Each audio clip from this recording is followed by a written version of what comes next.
A controversial law that limited public beach access in Florida has been repealed. Yesterday, Governor DeSantis signing Senate Bill 1622, which overrides a 2018 law that allowed some private property owners to block public access to portions of the beach behind their homes. Now local governments are back in control of that. But some people in Walton County say, well, the move is a step in the right direction.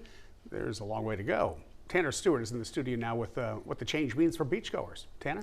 Bob and Sue, the governor's signing of Senate Bill 1622 this week doesn't fix anything overnight, but it does leave some locals hopeful that they're a step closer to the ultimate goal. In 2018, Governor Rick Scott implemented a law that allowed beachfront property owners to close off what was once considered customary access.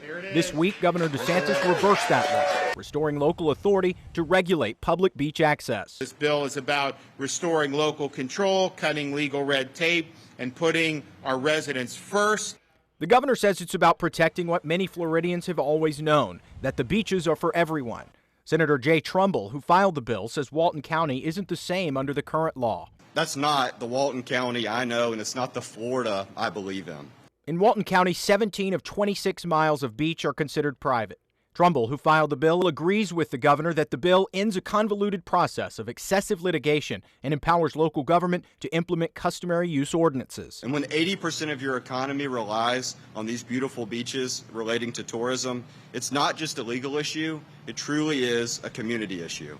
It impacts jobs, small businesses, and the spirit of the place that we call home.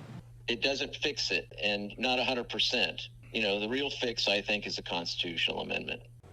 Business owners in Walton County say this week's repeal is a small victory, but not a full solution. David Roshkob is a strong proponent of public beach access for all. Roshkob employs 300 people across 6 restaurants in the area. He explains how the current statute has devalued rental properties and restaurants. Last year was the first year that my sales went down in 40 years, and it is directly attributable to the fact that people are like, well, you know, if we have to go to a beach that is a postage stamp, and then there's, you know, miles of beach on either side with no trespassing signs, it's like they're just going to go elsewhere.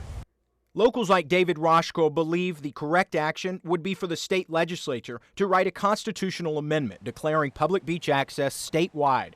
States like Oregon and Hawaii allow open beach access up to the mean high water line.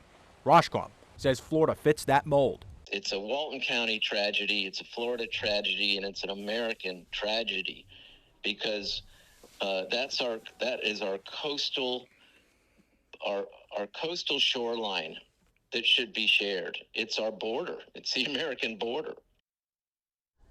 It remains to be seen which direction the Walton County Commission will decide on this. The majority say that there has to be a solution fit for both beachgoers and property owners. The law goes into effect July 1st. In the studio, I'm Tanner Stewart.